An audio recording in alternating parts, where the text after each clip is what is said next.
Cuando quieras, Lu. Dale. Bueno, buenos días a todos. El tema de hoy es, lo titulé un poco El malestar del entretenimiento, influenciada por el texto de Freud y por dos textos que me llegaron, que es el de los malestares contemporáneos, realmente lo recomiendo, es la última freudiana, y el de Vilma Cocos, de las nuevas formas del malestar de la cultura. Que por supuesto que cuando empecé a trabajar el tema, de golpe dije, podría cambiarle el título a Cuando el entretenimiento se hace malestar. Y también debo decir que en uno de los encuentros que tuvimos con Mariela, me hace una pregunta súper analítica y me dice, ¿cuál es el malestar que vos ves? Y ese va a ser el eje que después voy a seguir durante toda la investigación tratando de responder esa pregunta. Lo que sí quisiera antes que nada comentar, que cuando hable de tecnologías en este ratito, en este recorrido, siempre van a ser las tecnologías y exclusivamente en su relación con el entretenimiento digital y su exceso. Ninguna tecnología, por supuesto, con respecto a la medicina, a la ingeniería, a los incuestionables adelantos que hay en la tecnología positivas. Simplemente la tecnología que se utilice, que cada uno utilice digitalmente para entretenerse. Esa sería la clasificación de la tecnología que voy a pensar a lo largo del recorrido. ¿Cuándo usamos los dispositivos o cuándo los usamos? Sería la primera pregunta. A mí me gustó este libro de Eric Sadin, La era del individuo tirano, que él dice que la tecnología, ni bien se presenta una oportunidad, se utiliza, porque dice, es la voluntad de alcanzar una revancha personal sobre lo cruel de nuestra propia suerte y de gozar de la excitación efímera que se relanza indefinidamente.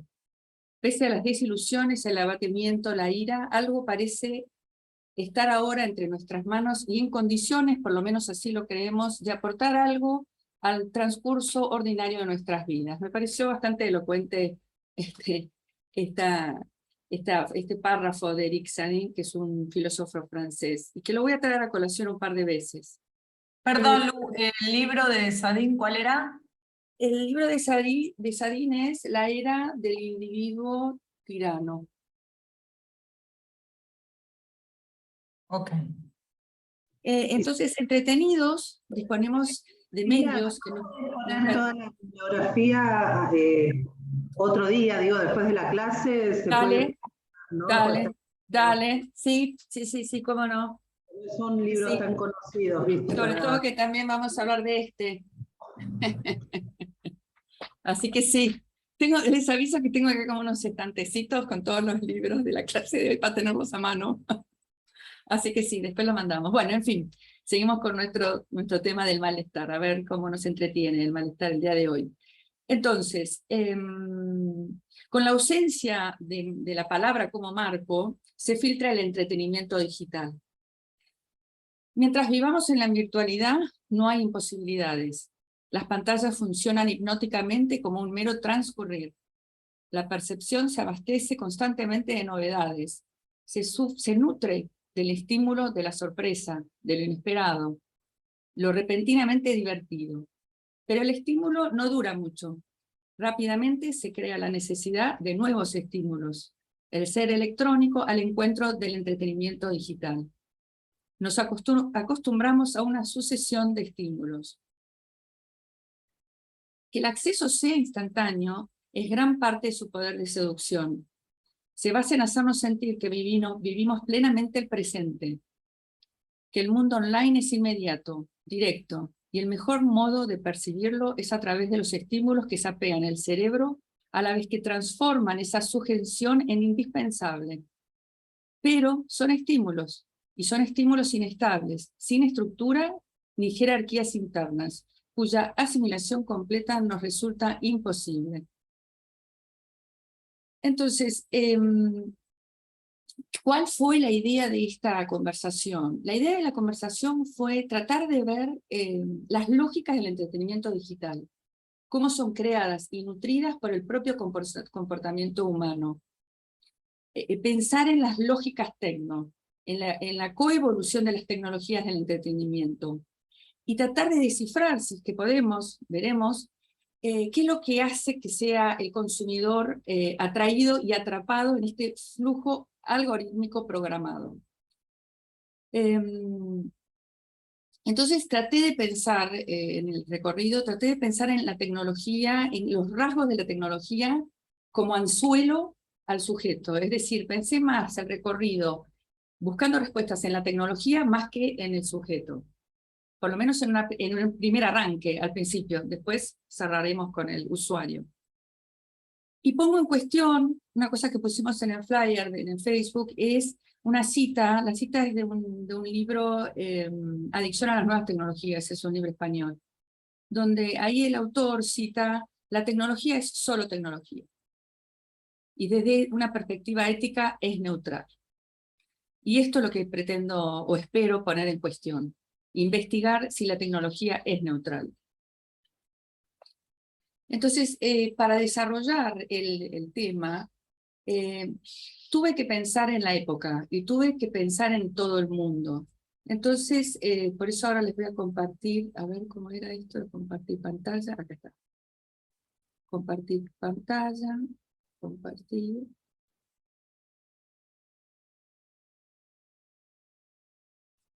A ver, no sé si... Ahí está. Me hice este pequeño cuadro, muy ingenieril, por ahí, para el gusto de Claudio, que lo veo que está ahí queriendo descifrar, pero esencialmente puse en el centro la época en el malestar del entretenimiento. Para ver qué es lo que vincula el malestar con el espíritu de cada época, ¿no? Y entonces puse 3 citas muy conocidas por nosotros, pero para que me mantuvieran siempre orientada en la investigación, para conectar esto del empuje virtual y el empuje del entretenimiento. La primera de todas es de 1953, la de Lacan, la de Función y Campo de la Palabra. Mejor pues que renuncie quien no pueda unir a su horizonte la subjetividad de la época. La segunda, de 1999, cuanto más la presencia virtual se banalizará, más preciosa será la presencia real. Y la tercera, del 2007, como el pesimismo freudiano, el pesimismo lacaniano está establecido sobre la convicción de que todo cambio es para lo peor. Esta es de Miller, del texto El futuro del Mycoplasma laboratorium. Es un texto muy interesante. Trabaja el pesimismo, comenta sobre el pesimismo freudiano de haber reconocido en el ser humano la pulsión de muerte, para hablar del pesimismo lacaniano tras el frenesí del discurso científico y los grandes cambios en la organización de la vida y de su producción. Y el que le sigue, en la línea un poco pesimista, es la de Eric Laurent, de un texto que es La crisis post-DSM y el psicoanálisis. Ahí habla también de la patología del exceso. Pero no me quisiera poder hacer todo el recorrido, entonces voy a ir un poquito más rápido. Las 2 citas que están en naranja son las que me interesan. Que las dos dice todo el mundo. Una es de Yoyama Zuboff. Esta es la de... La trajo lo trajo Claudio cuando trajiste un documental. No lo leía aviso ya no lo pude leer, es muy interesante. Ese texto es La era del capitalismo de la vigilancia, y la cita es: y es que es muy difícil mantener un rumbo cuando todos a nuestro alrededor pierden el suyo. Este es uno de los ejes que trato de investigar. Y el otro es el de Eric Sadin, de La era del individuo tirano, que dice: todos, sea cual fuere en nuestra condición, nos dejamos deslumbrar. Nos hemos deslumbrado con la tecnología, sobre todo los que formamos parte de esta generación. Y no voy a entrar en estas citas, pero son las 2 citas que para mí son eje para entender por qué el tema de la psicología y por qué la época y una es la de Freud, donde dice que la psicología individual es simultáneamente psicología social. Me parece que esto es una directriz que tenemos que también no perder de vista, y otra de Miller, que es del libro de la naturaleza de los semblantes, donde habla de la subjetividad es transindividual. Entonces, esta idea de lo individual y de lo colectivo, y cómo la subjetividad de una época tiene un sentido en esta realidad transindividual. Bueno, ahora dejo de compartir un rato. ¿Cómo hago para dejar de compartir? Dejar de compartir. Esto es así como una, diríamos, introducción de contexto, ¿no? Y como decía, que es lo que a mí me mantuvo orientada a lo largo de la investigación. Entonces, decíamos que deambulamos entretenidos entre computadoras, celulares, en una voluntaria absorción de lo digital, y haciendo de lo digital un continuo, 24/7. Y entonces una de las preguntas es, ¿cómo se puede explicar que en nuestros días el entretenimiento digital parezca impregnarlo todo? Es la intersección entre dos empujes, el empuje a lo virtual y el empuje al entretenimiento, el que nos lleva al entretenimiento digital y el que estamos tratando de analizar. Que va a tener dos rasgos fundamentales, que van a ser la totalización del entretenimiento y la ubicuidad del entretenimiento. Dos rasgos que van a ser muy difíciles de sobrellevar.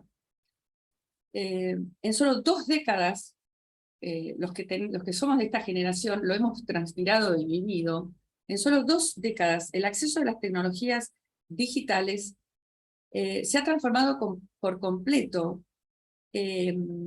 Pasamos de un entusiasmo inicial con el lanzamiento de Facebook, que fue en el 2004, y el de Twitter 2006, por nombrar algunos, y hemos experimentado una transformación absoluta en las nuevas formas del consumo individual, con un rasgo, que es el rasgo de las tecnologías, que es el exceso. Entonces, pasamos de la era del acceso, que fue toda una novedad para nuestra generación, a la era del exceso. Y hubo un montón de efectos, ¿no? Formateados por el código, armonizados por el lenguaje de las máquinas, como si se tratara de una infraestructura, encerrados en lo que serían las bases algorítmicas de la sociedad. Si queremos participar completamente de la vida moderna, la condición de conectividad forma parte de una condición de la vida social. Simplemente no puedes quedarte ajeno. Hay un tema, acá voy a también ser breve porque quiero llegar al punto del recorrido, también escuchándolo un poco a Claudio, que nos reunimos y le pareció que tenía que reducir un poco todos estos mojones, así que lo voy a tratar de seguir en su sugerencia. Comentarles sobre este libro, si alguien está interesado en este tema y en el tema de las redes sociales, realmente lo recomiendo. Tiene capítulos aislados y separados sobre cada una de las plataformas. Pero lo que me gustaría en particular mencionar de Van Dijk, esa holandesa, que ella habla de una sociabilidad que no usa ese término, inventa un neologismo que lo llama socialidad conectada. Lo fui a buscar a la palabra socialidad, dije, ¿soy yo la que no se acuerda? No aparece en la Real Academia la palabra socialidad. ¿Por qué? Porque sería la sociabilización, pero que están en el marco de las redes sociales. Entonces, es muy interesante esta advertencia, porque uno cree que sigue circulando de la misma forma en las redes. No se llega uno a estar advertido en que no somos los mismos antes y después de las existencias de estas redes sociales, en cuanto a cómo ese lazo con el otro, y por eso la importancia de la época. Entonces, los medios estos masivos de comunicación adquirieron un papel central en el cambio de los vínculos y de la subjetividad de los individuos. Hay una coevolución de las tecnologías y de los usuarios. Y lo que también quisiera señalar y no perder de vista en este recorrido es que esta evolución no es sin los usuarios. No podemos pensar las tecnologías allá y nosotros acá. en dos veredas diferentes. Cada uno de nosotros, al estar interactuando, está creándola. Los mundos online y offline, que se muestran cada vez más interpenetrados en la doble interacción, son los que van provocando estos cambios en las plataformas y en las personas. Pensémoslo nada más en términos de algunos números para poner simplemente alguna referencia. Facebook tiene 2.300 millones de usuarios registrados. Es una cifra infernal. Twitter, 300 millones. Imaginemos todos esos algoritmos trabajando a lo largo de todo el mundo. Es un circuito sin fin de relación entre usuarios y plataformas y coevolución que es inseparable. Quedan un montón de preguntas sobre si socializamos cada vez más dentro de las redes o fuera de ellas. Hay un montón de preguntas. A mí me gusta mucho cómo trabaja el tema de la socialidad, en realidad, a ver si lo encuentro, espérense un poquito. Bueno, cómo habla de las... ¿Dónde estaba la página? Me perdí del texto de Vero. Acá está, en la página 19, para trabajar el tema de los lazos sociales. Si quieren seguir profundizando, también lo recomiendo. Hay dos cuestiones más en este punto, pero que las voy a dejar para llegar al meollo, que si tenemos tiempo me las recuerdan, se los digo. Una es un comentario muy interesante que hace el filósofo y matemático Javier Echevarría, que es el que escribe el prólogo del libro de Cocos. Si quieren, después tenemos tiempo, lo hacemos. Y después otro comentario que me parece muy interesante, que es un comentario que hace Sadin en una posición crítica a esta mujer, Shoshana. Me parece que también puede ser divertido, pero lo dejo para el final porque tengo miedo de no llegar y me lo recuerden. Entonces, bueno, hablábamos de los anzuelos. Acá voy a volver a compartir pantalla. ¿Estoy yendo muy rápido? Un poquito.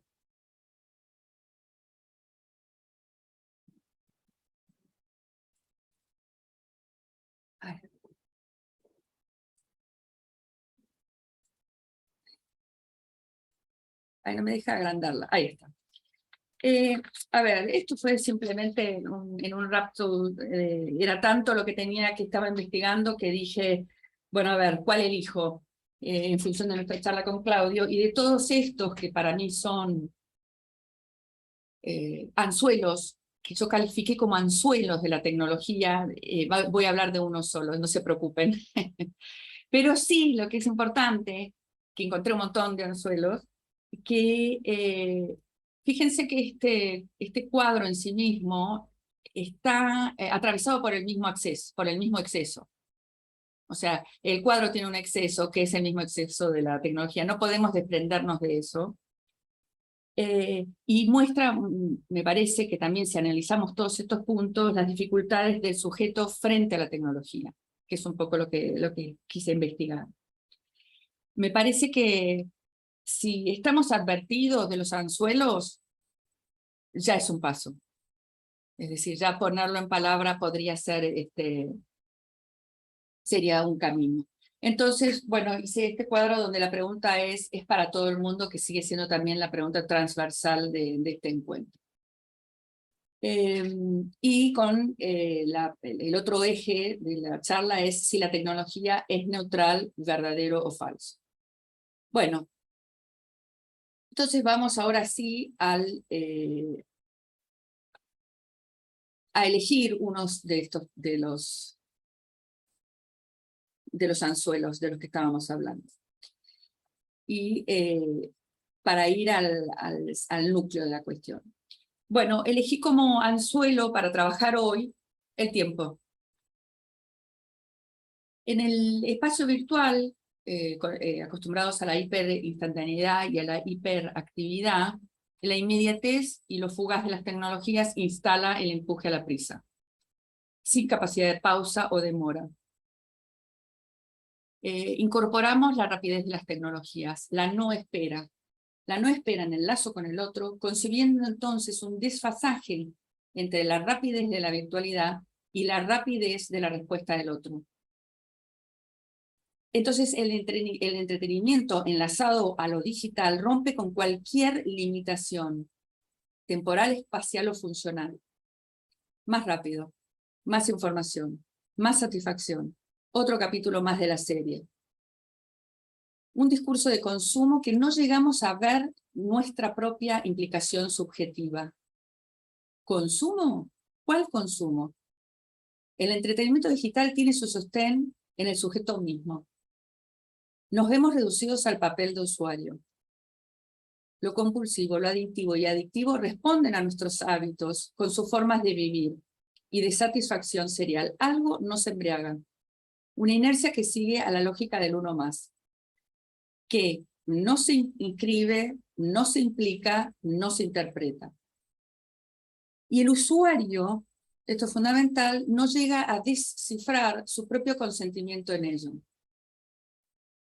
Se produce entonces una aceleración en la sucesión de acontecimientos, una experiencia de fragmentos y con discontinuidades donde, donde no hay algo que ligue los acontecimientos.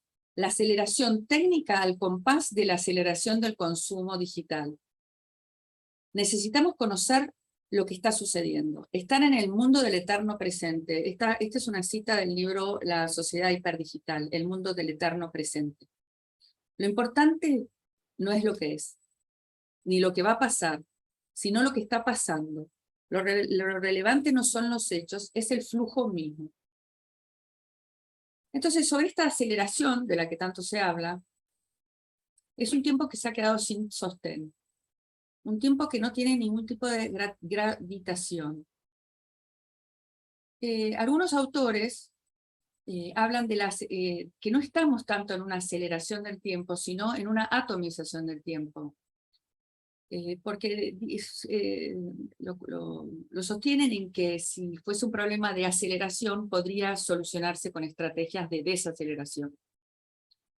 Que la crisis actual del tiempo, esto es de Byung-Chul Han, dice que lo que él llama, en realidad, la crisis es la disincronía, que es una dispersión temporal. Es un tiempo que se disgrega en una mera sucesión de presentes puntuales. O sea, estaríamos en un tiempo que se atomiza. En un tiempo que se atomiza o atomizado no es posible una experiencia de la duración. Se trata entonces de un nuevo escenario temporal. Esto está en el libro El aroma del tiempo, del libro de Byung-Chul Han. ¿Qué nos dice Miller? Miller nos dice en La erótica del tiempo que es el concepto del presente instantáneo, un presente del cual se sustrajo toda duración, con la paradoja evidente de que solo podemos pensar el tiempo a partir de un instante sin duración, de un presente infinitamente estrecho. Esta es una de las maneras de pensar el presente, pensarlo bajo la forma de un instante. Bien, anzuelo. Podríamos pensar entonces que es el presente instantáneo que hace de anzuelo en lo digital. Antes de seguir con el tema del tiempo, que vamos a ofrecer otra mirada, además del tiempo atomizado, enseguida voy a entrar en eso, un comentario que hace Miller sobre la aceleración de la civilización. Muy interesante porque él se pregunta cómo abordar entonces este fenómeno de la aceleración del tiempo. Él dice, soy la página y no sé de qué libro está, pero bueno, debe estar por ahí, después les digo qué libro. Ah, sí, acá, En todo el mundo es loco. Claudio, me lo habías dicho vos este dato, gracias, acá, menos mal estaba vos, me lo recordaba, si no. Es muy interesante porque él dice, a partir del momento en que el discurso de la ciencia empieza a tener como repercusión la producción de objetos, la aceleración de la producción de objetos hasta llegar a la sobreproducción de objetos, cada vez más inéditos, él dice, todos estamos en eso. O sea, seguimos con la línea de todo el mundo. Todos estamos en eso, todo el mundo. Y él mismo, dice en el libro, me preguntaba, ¿realmente necesito esto? Dice, y en ese momento, al mirar ese objeto, me sentía yo mismo dominado por el discurso. Esa fue la cita de Miller. Y entonces, bueno, volvemos a los anzuelos. El discurso del consumo tecnológico no es tan fácil de advertir. Esa pregunta no la hacemos tan frecuentemente.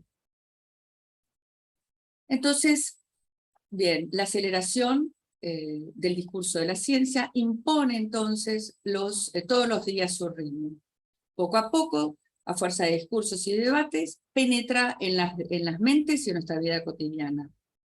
La presencia y la insistencia de este discurso de las tecnologías en la vida cotidiana, en la sociedad, es incomparablemente más acentuada hoy que como lo era hace 10, 20 o 30 años. Y solo va acelerándose. Esto, otra vez, son palabras de Miller. O sea que vamos en la misma dirección de Van Dijk, cuando dice, ella hace una referencia muy concreta de los últimos 10 años. Es muy interesante. Hacer una evaluación solamente de los últimos 10 años. Pero en fin.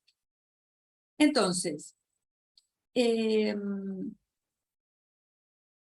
hablamos entonces de este tiempo atomizado y hablamos de la aceleración. Entonces, bueno, hay que hacerse la pregunta, ¿por qué sería importante hablar del tiempo atomizado y de la aceleración del tiempo? O del zapping del eterno presente. ¿Por qué sería necesario hablar de esto en el malestar del entretenimiento? Por su relación directa a la lógica de la subjetividad. Lacan pone al descubierto la dialéctica temporal de la subjetivación en sus conocidos tiempos lógicos, el instante de ver, el tiempo para comprender y el momento de concluir. En ese presente instantáneo del entretenimiento digital, ¿podríamos pensarlo entonces como una serie de infinitos instantes de ver?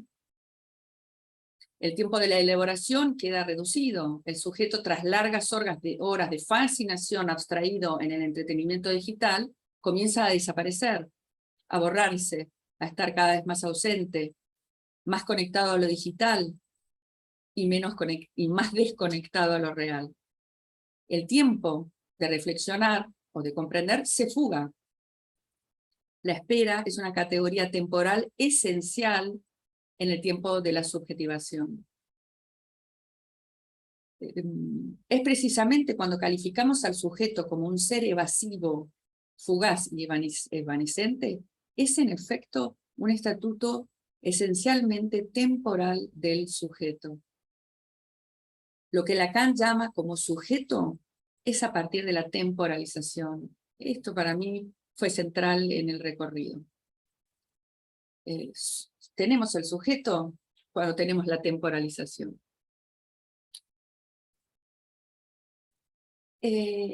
Entonces, Miller, que nos había hablado, hace un ratito les comenté del presente instantáneo, da un pasito más allá y dice,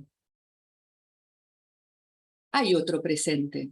Había empezado a hablar del presente instantáneo, bueno, pues hay otro presente. Dice, es un presente que tiene un cierto espesor, que es el presente de la experiencia. Dice, no podemos contentarnos en absoluto con un presente instantáneo. Entonces, estaría acá la cuestión con lo digital. El presente tiene un espesor, y acá viene otro dato fundamental, que es, y viene de la libido. Hay en todo el texto de la erótica del tiempo, él empieza a trabajar las coordenadas cartesianas, ¿se acuerdan? Las abscisas y las ordenadas, teníamos el tiempo y teníamos el espacio, se empieza a generar lo que se llamaría la geometría del movimiento, serían las bodas entre el espacio y el tiempo, pero esencialmente es que podemos decir que el tiempo que pasa se exterioriza en el espacio. Es decir, esta operación de la espacialización del tiempo no es nada evidente. Ojo con el término, ¿no? Espacialización del tiempo. Entonces, una pregunta que sería como anzuelo y para seguir pensando en este recorrido, ¿es la virtualidad? ¿Es en la virtualidad el tiempo que se desacopla al espacio? Pregunta. habla de otro tipo de tiempo que es de la estratificación del tiempo, que sería la temporalidad retroactiva en el tiempo de significación, es decir, la doble temporalidad. Es, por un lado, el tiempo que pasa, y por otro lado, el funcionamiento de una temporalidad retroactiva que tiene el efecto de significación. Parece, tal vez es muy confuso, pero en realidad se puede resumir. Tenemos el tiempo sin líbido y el tiempo con líbido, por decir. El tiempo instantáneo y el tiempo con espesor. Y en la espacialización del tiempo, entonces, el tema de la geometría del movimiento. Y en la estratificación del tiempo, el tiempo que pasa y el tiempo de la significación. Y lo central, que el sujeto está a partir de la temporalización del tiempo. Espero no haber sido muy confusa o muy enredada. Entonces, la pregunta sería, ¿qué de todo esto podríamos pensar que queda forcluido en el entretenimiento digital? O preguntarnos, ¿sería este el malestar?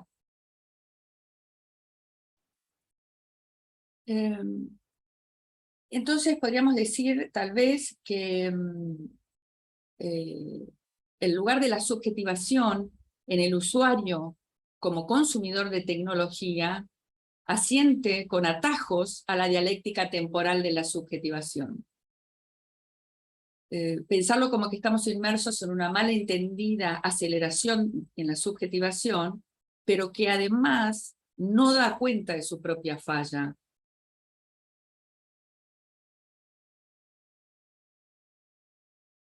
En los malentendidos de la subjetividad acelerada, entonces, podríamos decir que contribuyen a tropezar en la dimensión subjetiva. Y esta aceleración, que se hace difícil de descifrar, y que no es sino solo a posteriori, si hay alguna posibilidad de desciframiento, el de descifrar los efectos simbólicos que tienen para el propio sujeto. La subjetividad corre por detrás. El sujeto entonces queda reducido al discurso al que se somete, en una multitud de inputs que pugnan por fraguarse en nuestra mente, se halla el hechizo de este empuje pulsional, empuje a lo digital y el empuje al entretenimiento. Y acá no puedo dejar de no citarlo a Eric Sadin porque es tan elocuente lo que dice en una cita que les comparto. Nuestra época es la de un sobrecalentamiento masivo, la época del abrazamiento de las psiques.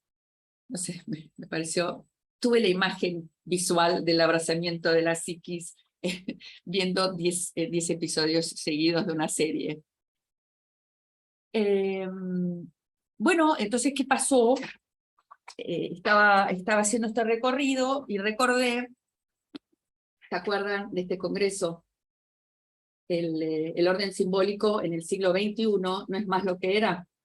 Lo que tiene de especial esto es que este congreso fue en el 2012. Volvemos a los 10 años. Por supuesto, quiero ir cerrando, así que no voy a poder desarrollar, pero sí les voy a decir algunas cositas que encontré y que me hicieron recordar, simplemente para enmarcar todo esto que estamos hablando. Y François Ansermet, en la página 257, habla del defecto de lo simbólico. No voy a extenderlo, pero me pareció interesante en esto que veníamos diciendo, que la subjetividad no llega a alcanzar, que va por detrás. Y Philippe Lassagne, también en este mismo libro, lo cita a Lacan, y del seminario 16, y dice, citándolo a Lacan, dice, ¿qué es un orden simbólico? Estamos hablando de este congreso, ¿no? Y dice, es más que una ley solamente. Es también una acumulación y además numerada. Es un ordenamiento. Y este fue el punto de enganche que para mí fue fundamental, esto del ordenamiento. Nosotros necesitamos el espacio y el tiempo para poner orden al mundo. necesitamos codificar el tiempo, necesitamos codificar el espacio. Necesitamos codificar el espacio real y codificar el espacio virtual. Entonces, la pregunta sería cómo en el entretenimiento digital podemos ordenar todas estas variables. Podríamos pensar qué es lo que sucede durante el entretenimiento digital excesivo, siempre enmarcado en lo excesivo, ¿no? Con esta temporalización del sujeto y con esta espacialización del tiempo. Y entonces, en el último paso de este recorrido, de esta investigación, para estas mismas jornadas, un texto de Oscar Ventura, Sin nostalgia, él dice, pensemos, por ejemplo, las cosas de una manera sencilla, en cómo funciona el pensamiento, por ejemplo, y hace todo un desarrollo del pensamiento para concluir que lo simbólico es la debilidad por excelencia. En esto de lo simbólico como la debilidad por excelencia, es como entonces me llevó, y que esto también lo hablamos con Mariela, a pensar en el último anzuelo, que sería, en ese para todo el mundo, la debilidad mental. En la última enseñanza de Lacan, él propone, él sitúa el pensamiento y también al inconsciente a un nivel que no es nada más que una relación difícil entre el cuerpo y lo simbólico. Esa relación difícil a lo que lo va a llamar lo mental. Dice, la nueva definición que propone del inconsciente, una definición no freudiana, la de que el inconsciente es una enfermedad mental. Es decir, coloca el inconsciente al nivel de lo mental, de la debilidad que afecta a lo mental. Acá es por eso que Lacan propone esta nueva categoría de la debilidad mental como más radical que el inconsciente freudiano. La debilidad mental significa que el ser de la palabra está afectada por una disarmonía con lo simbólico, lo real y lo imaginario. Y dice que de esta manera cualifica aquello, dice, para lo cual lo mental es débil. Se siente, el ser se siente estructuralmente perdido en su mundo, mal orientado, y no encuentra su lugar. No se orienta y está perdido. Entonces, podemos pensar esto como otro anzuelo de la tecnología, pregunto, la debilidad mental. Y entonces, para ya ir a la conclusión, no sé si alguien quisiera preguntar algo antes de del cierre final.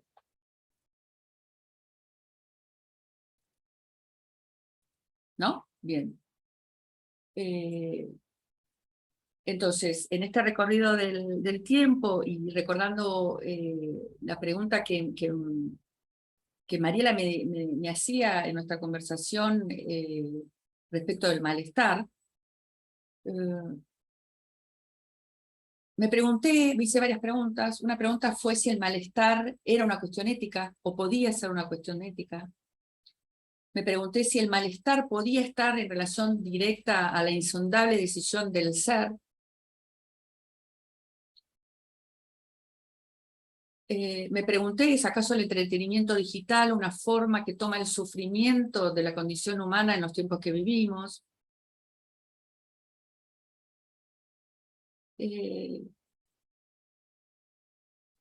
Hasta que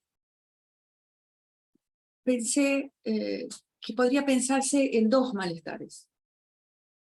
Un malestar pensado en el usuario en la escena del consumo digital. En ese caso estaríamos en el malestar es el malestar. Es decir, el malestar tendría un funcionamiento que es el de velar, cubrir el sufrimiento, y el entretenimiento actúa fenómeno. Está ahí en ese lugar, haciendo de velo a ese malestar del malestar. Es decir, En ese exceso tenemos un usuario en el consumo de lo digital que deja de decidir, aunque crea que sí lo hace, lo determina el acto automático, sin la posibilidad de subjetivación, la de decidir hacer esto o lo otro.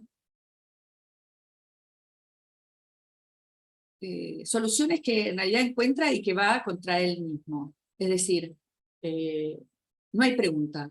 Puede sufrir, pero no se hace la pregunta por ese sufrimiento, y simplemente el malestar está encubierto por el entretenimiento digital. Tiene entonces el malestar del entretenimiento tiene una función, que es la de velar el malestar. Y entonces queda enganchado en este anzuelo del entretenimiento sin fin. Y después el otro malestar. Y el otro malestar es el de la división subjetiva, el del sujeto de deseo, el sujeto del inconsciente, el que se equivoca, el que falla, el que tropieza, y ese malestar, entonces, no va a ser el del entretenimiento. Ese malestar va a ser el de su debilidad mental y el de su inconsciente. ¿Y por qué lo engancho finalmente con esto? Porque les recomiendo que escuchen el video de Vilma Cocos, cuando ella, bien al principio, el que hace la entrevista, dice que el malestar es el inconsciente. Me pareció muy interesante esa posición. Después lo siguen desarrollando, ¿no? Hablan del malestar y del bienestar. Pero bueno, creo que más o menos me apuré un poco, perdonen, pero tenía miedo de no poder llegar a hacer el recorrido.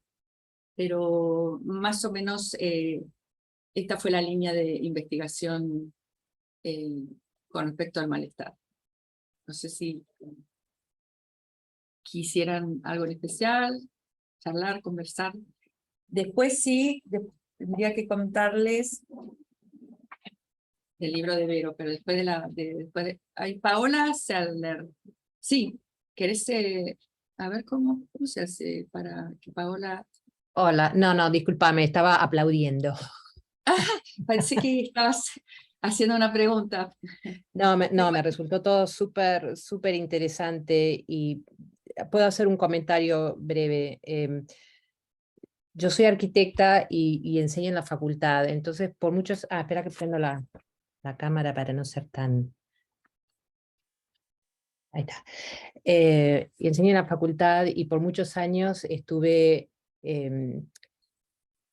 ¿cómo se llama? Viendo cómo afecta esta conexión a lo virtual a los alumnos de segundo año de diseño, donde el diseño requiere un estado de atención y de foco sostenido por lo menos 4 horas, y la dificultad cada vez mayor de conseguir que los alumnos puedan mantener ese foco, porque la distracción y la gravitación hacia lo digital es tan fuerte, y permanentemente recibiendo mensajes y chats y todo lo que entra virtualmente. Por eso me resultó tan interesante esta charla y tomé un montón de notas. Muchas cosas, por supuesto, no entiendo porque no estoy en psicología, pero bueno, quería agradecerte. Quien está frente a las nuevas generaciones es todo un tema, el poder hacer una diferencia con la presencia de lo digital. Sí. No debe ser sencillo. Esencialmente te diría eso. No es para nada. Yo estuve leyendo este libro, El mundo más allá de Sí. nuestra cabeza, donde no lo terminé de leer, lo empecé a leer hace años, pero no lo terminé de leer y lo marcó todo. Pero donde él hace hincapié en nuestro mayor recurso siendo la atención, y cómo todos los medios sociales se enfocan en captar nuestra atención por un tema de, bueno, capitalismo, venta, etcétera, etcétera. Y cómo para él es uno de los recursos más importantes humanos. Y bueno, es una de las cosas que trato de leer para que me ayude a lidiar con cada generación. cada vez más distraída, ¿no? Muchas gracias. Muchas gracias. Mientras que piensan en alguna pregunta, les quiero comentar nosotros vamos a trabajar el libro de nuestra colega y amiga que está acá presente, Verónica Berenstein, pero es muy interesante que tiene que ver con esta presentación, hay muchos puntos, pero el tema de la incidencia de la tecnología, cómo lo trabaja, el cambio en la estructura de la atención que vos justamente comentabas recién, lo tiene como un subtítulo directo, Paola. Y cómo, pensando en tus alumnos también, el saber tecnológico en el bolsillo es otro de los subtítulos de este libro que también te pueden servir.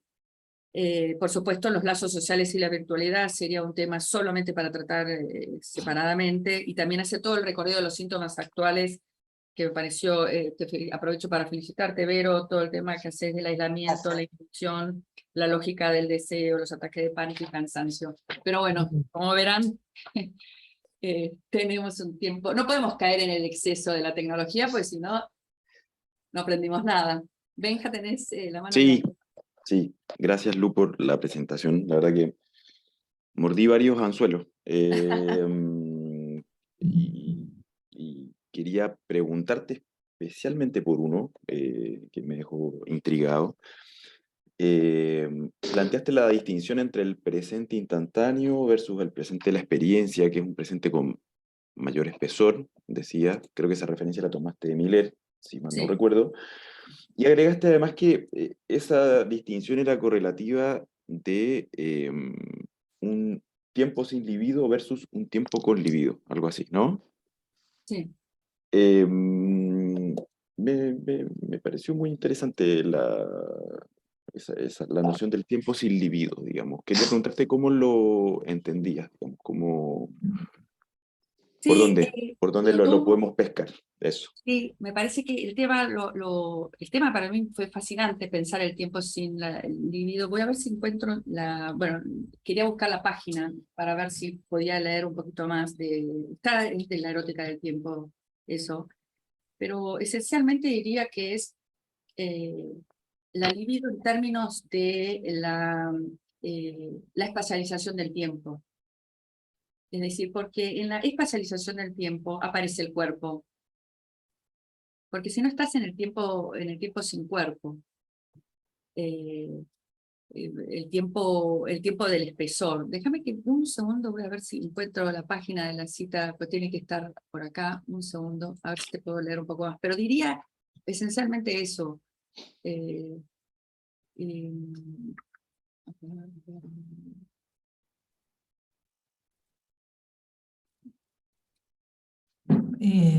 Yo puedo hacer un comentario porque justo ese punto también lo subrayé, porque este asunto del cuerpo no podemos decir que queda excluido de las prácticas del presente instantáneo y de las redes y de las pantallas, etcétera, porque hay efectos. O sea, hay efectos en relación a el uso de todo lo que es la tecnología sobre los cuerpos. Entonces, ahí me parece que habría que ajustar un poco la definición, porque si no, podemos caer en la idea de que solamente la libido circula cuando hay un cuerpo que lo estaríamos confundiendo también con el cuerpo físico, con el organismo. Es decir, no necesariamente que haya una presencia real indica que hay algo libidinal en juego, por supuesto que no. Entonces, ahí me parece que hay algo que hay que ajustar, en el sentido teórico, ¿no? Por supuesto que es distinto, eso sí lo comparto. Sí, coincido, Pero, Mariela. ¿no? Acá encontré la cita, Benja, y a mí me pareció súper interesante. Y él, acá lo único que dice en la página 51, dice, en efecto, el presente tiene un espesor y viene de la libido. después no expande más. Es un tema, me parece muy interesante para seguir pensándolo en esto del tiempo. Sí. Sí, todo lo que es espeso, consistente, en cierto modo sólido, con algo que se puede llegar a fijar, con un anzuelo en el cual se puede picar, tiene que ver con la carne, tiene que ver con lo libidinal, no hay manera, nosotros no somos espectros, digamos, no somos avatares, por más que nos quieran hacer jugar que somos una imagen en un jueguito, igual no lo somos, o sea, hay algo que sigue circulando a nivel, hay una sustancia gozante, digamos, y eso es ansia, y Eso que eso es decís, libido, me eso es parece libido. fundamental, Mariela, lo que decís en cuanto a que estuve escuchando un video que por supuesto muy avanzado de un Chalmers, es un australiano, y que bueno, que habría que pensar mucho eso que acabaste de decir, porque él dice que la realidad virtual es la genuina. Todo el tema del metaverso y todo eso es un tema que ahí sí me siento que estamos atrasados en lo que es la subjetividad de la época para pensar en esto de la realidad ficcional y lo del cuerpo, lo que estabas diciendo. Así que bueno. No Porque, sé, a perdón, ver, Lu, sí. eh, sin libido me parece que es difícil de pensar. Al menos si pensamos en la actividad de inmersión en lo digital, digamos. Eh, Tiendo a pensar que si hay adherencia, si hay repetición, si hay automatismo, hay algo del libido que está en juego. Ahora, la expresión es tiempo sin libido, no es actividad sin libido. La actividad de uso de, por ejemplo, estar tuiteando o estar actualizando el feed de Instagram durante horas, supone, digamos, alguna relación a lo libidinal, supone alguna función de goce, de algún tipo de goce, pero para tomar la expresión en su literalidad creo que habría que ver qué significa que el tiempo esté deslibidinizado. Porque claramente no está deslibidinizada la relación al artefacto tecnológico. eh, Eso me parece que sería interesante como ampliar, digamos, ver qué significa que el tiempo esté deslibidinizado. Me gusta muchísimo lo que estás planteando. Eh, Me parece que es algo tal cual, como decimos, para seguir investigando. Básicamente la libido en el presente con espesor. Es el punto, digamos, para poder arrancar. No sé si pensaste algo más, Benja, pero si no tiene la mano levantada, Vero, y hay una pregunta en el chat. Un par de preguntas, Lucila. Primero agradecerte, muy interesante el recorrido. Y la verdad que da ganas de ampliar sobre lo que expusiste.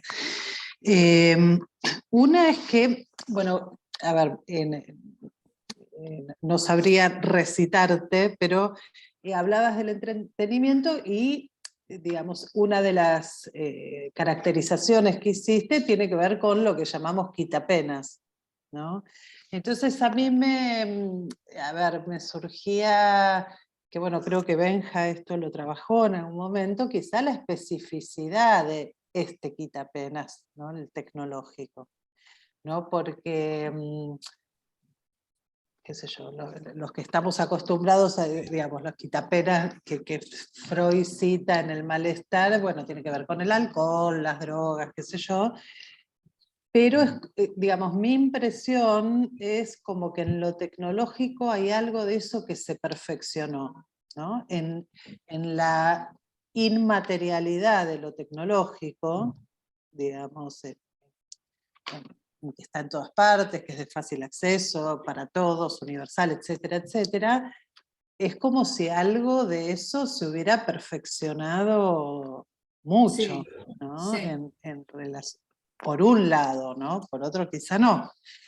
Y por otro lado pensaba, vos dabas la definición, ¿no? Esto de la evanescencia, de lo inmediato, digamos, todas las características de lo digital, y en realidad son todas características que tienen que ver con la definición de sujeto del inconsciente de Lacan, que tiene que ver con un sujeto, digamos, con las formaciones del inconsciente que son fugaces, y el sujeto como sujeto del inconsciente es un sujeto que se produce y así como se produce, se desvanece, ¿no? Que son momentos de irrupción de la dimensión de sujeto barrado, digamos. Entonces me pareció interesante esta, ¿no?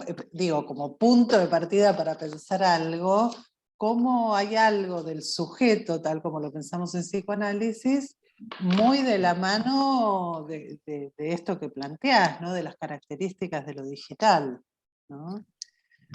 Tan así es, dos cosas.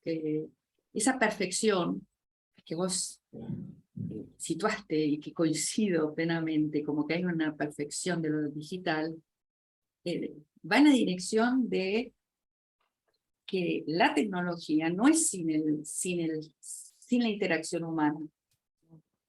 Entonces es una continua coevolución, por eso se va perfeccionando.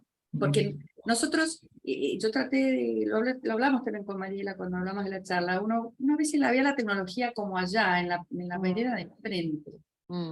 Y nosotros estamos adentro de esa tecnología, pero es muy fácil verla como una computadora y cables allá adentro.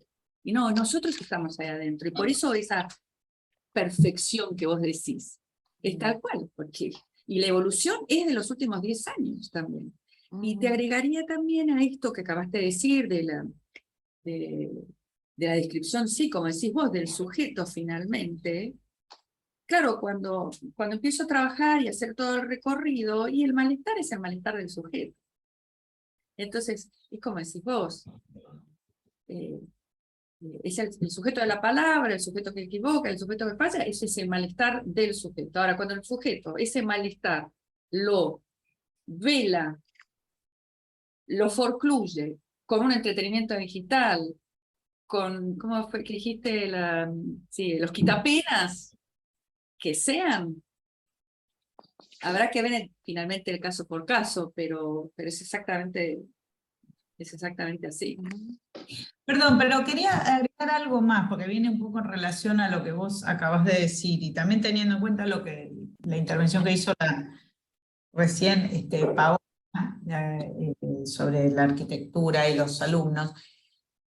A mí se me armó, mientras vos hablabas, Lu, que hay como, se podrían situar dos malestares. El malestar es lo que llamamos el sujeto, que es el malestar que estamos acostumbrados nosotros a trabajar en psicoanálisis, y decimos, bueno, viene un sujeto que se malentiende con los otros, que hace una cosa distinta de la que piensa, que viene barrado de alguna manera, con un síntoma, o con una serie de síntomas, donde no entiende, ¿no? ¿Qué le pasa? Donde está quizás angustiado, en fin, un montón de circunstancias que nos hacen pensar en algo de lo que nosotros llamamos el sujeto dividido. Ese malestar es propio, digamos, y que vino muy en sintonía con la lógica con la lectura freudiana. Sí, o sea, Freud, ¿qué hizo? Captó todo eso, incluso, fíjate, agarró todas las cositas que a nadie le interesaban, los lapsus, ¿no? Los sueños, todas cositas que la gente dejaba como caer, como si fuera una cosa menor, y hace de todo eso toda una doctrina donde nos hace ver que hay algo que está armando todo eso, y que él lo llamó inconsciente, las formaciones del inconsciente. Ahora, cuando hablamos del malestar actual, nosotros mismos decimos que no encontramos al sujeto. Es decir, que el malestar actual no se remite al sujeto, sino se remite a un consumidor que está en el lugar de un objeto más que de un sujeto. Lo que nosotros tratamos de hacer es de localizar esa barradura, precisamente. Entonces, estamos en un problema, digamos, como más perfeccionado, tomando lo que decías vos, Vero, porque de alguna manera la tecnología es como que tomó el relevo de ese sujeto, digamos, y se puso activamente a responder, a tratar como de, falsamente, digamos, de taponar el malentendido, de taponar la angustia, de taponar lo que no funciona, para obtener algo que es incluso peor que el sujeto, que es estar en el lugar del objeto. O sea, uno pasó a ser esclavo de su propia acción porque no sabe que está haciendo funcional algo que es de otro orden y que sería el gran otro, pero de la tecnología, ¿no? Que es distinto al gran otro del inconsciente, porque el gran otro de la tecnología es un gran otro totalmente racional, digamos, mercantilista, que lo único que quiere es obtener un provecho. Entonces, me parece re interesante pensarlo también así, o sea, el malestar del entretenimiento actual está más que nada puesto en el lugar de que nosotros no podemos ni siquiera ya angustiarnos nosotros mismos por lo que estamos haciendo. O Muy sea, bueno. ¿de qué se queja alguien que viene ahora? Y se queja de las consecuencias de haber estado 50 horas en la pantalla y no haber comido, por ejemplo, pero no se queja de sí mismo, por decirlo así. No puede decir nada de eso. No hay síntoma, No puede decir nada. No puede decir nada ni siquiera sí, no sí, hay sí. síntoma, hay estrago, que es lo que... Bueno, pero ahí me parece que está el punto, y algo de lo que decía del cierre de Lucila, también está el punto en esta localización de dos lugares, que uno es el problema que es inherente al humano, y ahí, qué sé yo, cuando empieza, antes mencionabas a Freud y los comienzos de Freud. Cuando empieza Freud a trabajar, está metido en un problema que es la diferencia entre hipnosis, sugestión, que hay algo de hipnótico que mencionaba Lucila. Y Freud escucha algo y localiza algo y empieza a trabajar con lo que localiza, que es el sujeto. ¿Sí? Pero hay un problema inherente de lo humano, que es, ahora Lucila lo trae como debilidad, en la época de Freud aparecía como sugestionalidad. Vieron que cuando hay todo un debate cuando empieza Freud, es neurólogo, se hace fisiólogo y después empieza a entrar medio en la psicología de la mano de un señor que se llama Charcot, y hay un problema ahí, hay un debate que es más o menos con lo que son los inicios de la psicología. Hay un señor que se llama Ribot que da unas pautas de cómo tendría que ser esta ciencia que sería la psicología, y aparece el problema de la hipnosis y de la sugestión, ¿sí? Y Freud empieza a utilizar el método este y cambia y escucha algo, ¿sí? Y empieza y arma un método nuevo a partir de la disposición que tiene la gente a quedar hipnotizada, ¿sí? Entonces, hay una disposición humana a la hipnosis, y en algún texto más cercano en el tiempo, para no quedarnos en 1880 y pico, Miller habla, comentando una película, dice que la película esta lo que utiliza es la debilidad propia de lo humano, que es esto que decía Lucila. Bueno, entonces está la debilidad de lo humano y está el método de tratamiento, que es este nuevo mundo tecnológico que difiere del mundo anterior, ¿sí? Y que tiene estas características que estuvo tratando de localizar rápidamente Lucila. Lucila estuve hablando, tiene 700 libros, ahí está leyendo un montón, tuvo que hacer un esfuerzo de reducción, bueno, pero nos fue dando algunos puntos, ¿sí? Fue planteando algunos puntos que van dando cuenta del cambio de este mundo nuevo, ¿sí? Al que nos estamos mudando o estamos medio mudados, ¿sí? Y estuvo contando cuáles son los excesos. Esto que decía recién Lucila, de la presencia, de la no presencia, de lo virtual y demás. Y decía del lado positivo de la tecnología, ya que estábamos con Freud, nos sale que Freud supuestamente se autoanalizó, pero la idea es que se analizó con otro, pero el tipo se analizó por carta, no se iba a encontrar con Fliss, ¿no? No estaba ahí, cada tanto se veía con Fliss, uno se lee las cartas para encontrarse un lío, ¿sí? El tema de la lejanía de los cuerpos ya estaba presente en aquel momento, había otra tecnología que era, y de hecho Freud se sabe que escribió 14.000 cartas, o no sé, o algo por el estilo, y mantenía relaciones con gente por cartas, no usaba teléfono. Bueno, había algo de la escritura ahí metida en el medio, pero había ahí ya algo de la distancia de los cuerpos metida, y también algo de la pregunta de Benjamín en torno a, no es lo que la pregunta de Benjamín, pero algo de lo que produjo la pregunta de Benjamín es, la hipnosis lo que cuenta también es que el cuerpo queda involucrado, queda afectado partes del cuerpo por la hipnosis, es decir, no es sin el cuerpo eso ya. El tema es que se hace algún método que no sea de hipnosis, que es lo que inventa Freud, que no sea de taponamiento. Vieron que estaba, en algún momento la discusión queda un poco cerrada porque está la idea de que si eso hay un tratamiento, va a ser la sugestión el tratamiento, y la sugestión no deja que aparezca algo del sujeto. Lo que decía Verónica, hay algo del evanescente, del sujeto, que obviamente se pierde, y lo que decía Coletti recién es que si no lo junta alguien, se pierde. El tema es que tiene que haber alguien que junte eso, escuche eso, y pueda sancionar algo de eso, para que finalmente la hipótesis del inconsciente, que es una hipótesis, empiece a funcionar. Y haya algún tipo de creencia en eso, y alguien se empieza a preguntar por esos efectos. Bueno, y ya que estamos con las creencias en el inconsciente y demás, aprovecho para contarles que la próxima, está invitado, nos va a dar una charla Marcus Andrés Vieira, que es un colega, una ex AE, de la MP, es un colega que tiene un trabajo realizado sobre la apuesta de Pascal, que es un tema que nosotros venimos rondando, pero nunca encaramos directamente. Y hay algo de la apuesta de Pascal que justamente tiene que ver con la creencia.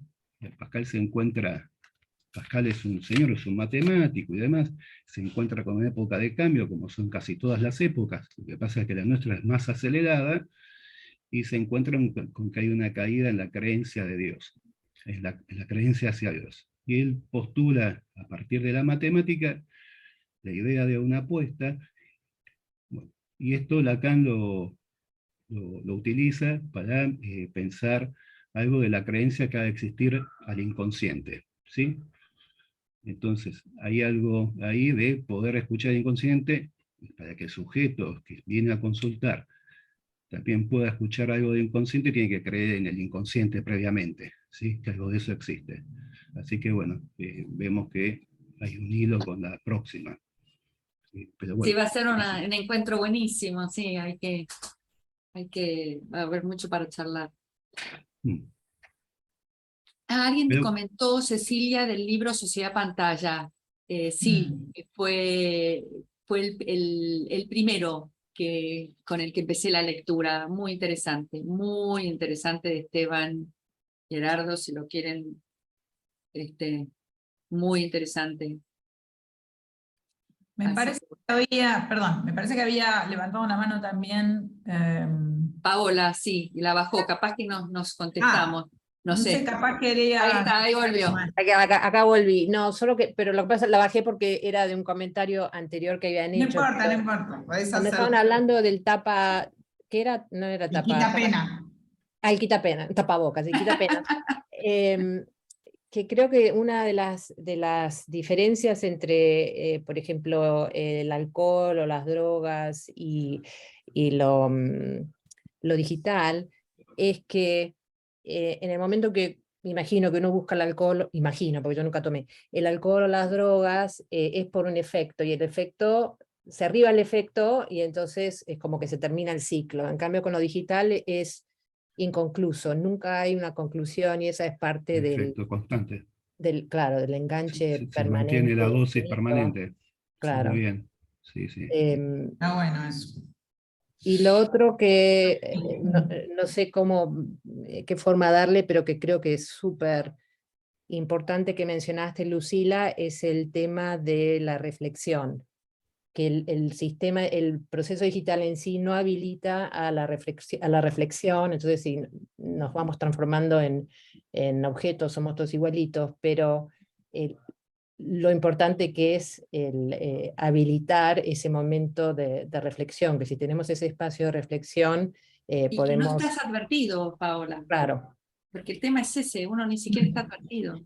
claro, te captura y No chao, hubo una pausa. claro. Siempre me parece Y- que ah, perdón, no, dale, Vero. no, un comentario de lo que había dicho Paola antes en relación a la atención, que de hecho hay toda una disciplina que es economía de la atención, y en todas las empresas digitales, digamos, hay gente dedicada especialmente para, como un commodity, en realidad es como un commodity, ¿no? Porque, y lo que las aplicaciones tienen, que esto, bueno, lo conocemos todos, es que buscan la atención por muchos periodos de tiempo muy cortos, ¿no? E incluso, bueno, hay gente trabajando para ver cómo captar esto, obviamente, ¿no? Por ejemplo, está el tema de lo que se llama el refresh, que es cuando actualizás, ¿no? Que estás viendo Instagram y volvés a tocar para que se... y cómo generar la sensación, que bueno, a todos nos debe pasar, a mí al menos me pasa, de cuando recibís una notificación, uno racionalmente sabe que es una pavada. O sea, que en WhatsApp, cuando uno ve del grupete, qué sé yo, amigas para salir, 30 WhatsApp, uno sabe que es una pavada, y sin embargo, uno está esperando el momento para poder ver que no se está perdiendo algo. Y eso se gestiona voluntario, o sea, desde las empresas, está calculado y buscado, obviamente, que uno sienta que se está perdiendo de algo si no está ahí, ¿no? Sí, Que todos sabemos cuando nos olvidamos el celular o qué sé yo, que parece una catástrofe y en realidad... El descanso. No, me parece interesante esto porque para mí está relacionado con lo que con Lucila hablábamos acerca de la debilidad mental, como cuando habla, Lacan distingue que las personas son o locos o débiles mentales, o no hay mucho más para elegir. Entonces, y que la debilidad mental me parece que tiene esa característica de estar fusionándose con el discurso del otro, digamos. O sea, no hay reflexión, ¿no? En nuestra debilidad mental es no poder, digamos, poner nuestra palabra ahí. Esa es nuestra debilidad mental, no poder decir las cosas como nos decían las maestras, ¿viste? Decilo con tus palabras. Ya dijiste lo que dice el libro, ahora decilo con tus palabras. Eso, a mí que me re quedó, es una boludez, pero es un poco eso. O sea, el efecto de sugestión se combate tomándose una pausa para decirlo uno. Lo que vos querés decir, ¿cómo lo entendiste? Digamos, me parece que eso es lo que no podemos hacer en esta vertiginosidad, y que si no hay esa pequeña, digamos, ese espacio para poder parar y decir, bueno, pero yo qué pienso de esto, somos todos ovejitas. Es decir, por eso decía yo antes que no hay conflicto ahí, hay simplemente respuesta a lo que te proponen, ¿no? Y un efecto sugestivo, donde, digamos, se acrecienta la debilidad mental que todos tenemos, ¿no? O sea, la poca libertad de pensar, de decir lo que, ¿no? Porque uno no hace ese trabajo y se pegotea a lo que el otro le propone. Ahora que estaban con el tema de los anzuelos y demás, estaba medio dando vuelta la idea. ¿Vas a ir a pescar? No, que no voy a evitar que me pescan.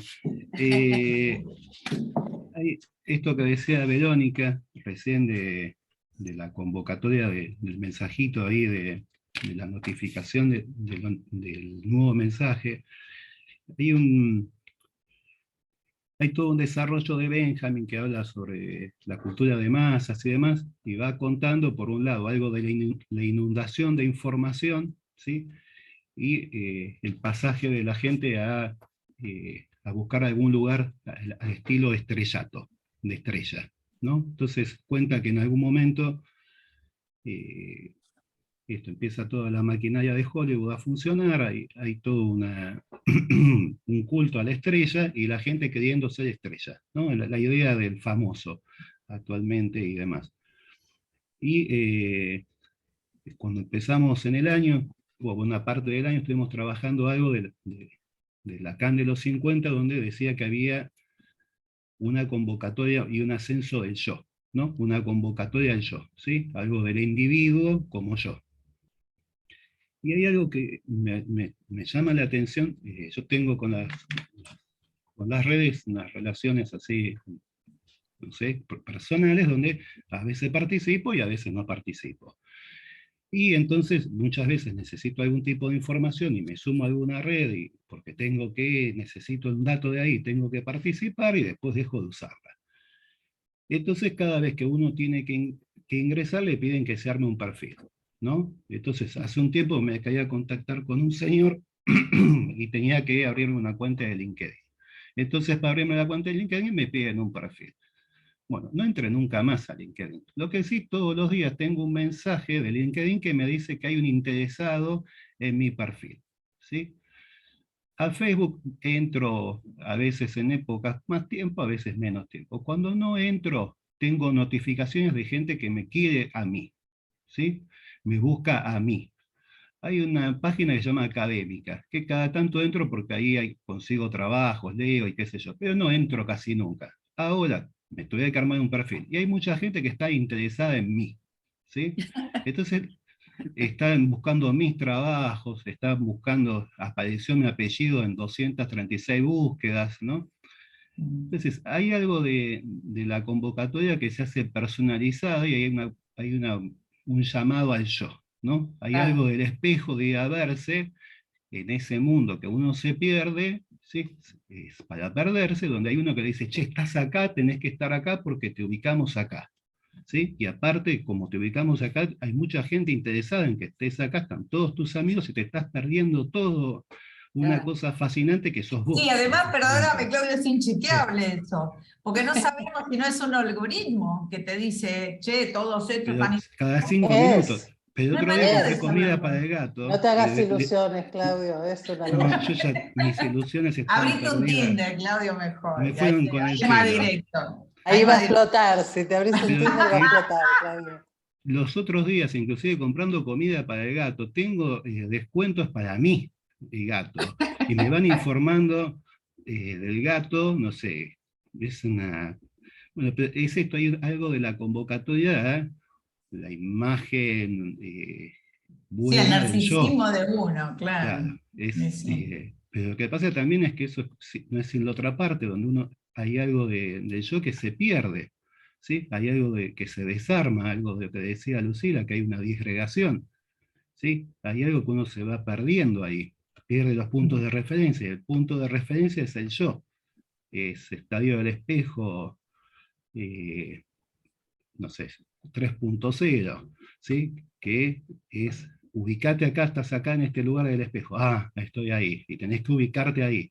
Entonces uno tiene que también saber qué decir, cómo plantarse de la buena forma, ¿sí? No puede decir cualquier cosa, ¿sí? Entonces esto también lo que decías vos, Mariela, hay que decir lo que se espera que uno diga, ¿sí? Para ser bien visto y demás. Entonces hay gente que elige ser bien visto, capaz provocando alguna polémica, insultos y demás, porque de ese modo recibe el bien visto de los malos, y hay gente que quiere ser bien vista así más buenamente.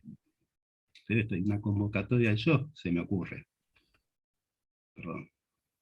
Sí, al yo y al bolsillo, porque cuando entras a esos lugares también después te piden plata. Mm. O sea, vos Porque querés te saber informas mejor y quién te demás. anduvo buscando no sé dónde y te tenés que suscribir y tenés que pagar. O sea que siempre está esa cosa detrás del dinero, ¿viste? Que me parece que tampoco es... No, es como decía una película de Sandrini, la madre de Sandrini le decía a Sandrini, no te quieren a vos, te quieren por tu plata. Es así. Ujú. Yo quiero agradecer a todos las preguntas, la verdad que Me parece que esto da para seguir trabajando Claro que muchísimo. sí. Y no, a mí hubo una, entre todas las lecturas, una frase algo que leí así muy rápido, y que fue un momento de corte, que fue: el planeta no es virtual. Mm. Y ahí, en mis excesos, y en mis lecturas, y en lo de la tecnología, y en esto de codificar el tiempo y el espacio, me parece que ese es nuestro punto de referencia. Y sí. El planeta es una frase, me hiciste acordar a los titulares que vos me comentabas el otro día, Claudia. Pero el gran titular es: el planeta no es virtual. Y la libido tampoco. La libido no es virtual. La libido, tal como la describe Lacan también, no me acuerdo bien dónde, si en el seminario de 10, cuando habla de la ameba, Mm. ¿verdad? Cuando habla de la ameba y habla de la viscosidad, bueno, eso es Freud, que habla de la viscosidad. Cuando hablamos de lo Los libidinal, pseudópodos de la ameba, que está en ese nuevo acto psíquico que permiten el narcisismo, ese no narcisismo es primario. virtual. Y en Así esto que decía Lucila, trabaja bastante Lacan la idea del mundo que es inmundo, el mundo que hace cerrado, esto que decías vos de un todos, y el otro mundo, el mundo del inconsciente que no hace universo, que es el no todo, las partecitas Ujú, chiquitas. Sí, ujú. claro, está muy bien. Bueno, muy bien, ya estamos en horario. ¿Alguno quiere decir algo más antes de terminar o si no cerramos acá? Le aplaudimos a Lucila. Agradecerles a todos. Buenísimo, Lu. Muchas gracias a ustedes. Excelente. Excelente. Bueno, el 19, recuerden, después le vamos a mandar van a encontrar el flyer. Recuerden que el 19 viene Marcus, y vamos a hablar sobre el tema de la apuesta de Pascal, que seguro va a estar re interesante para nosotros. Así que, bueno, nos vemos ahí. Y gracias por participar hoy. Gracias. Gracias. Adiós. Gracias. Chao, gracias.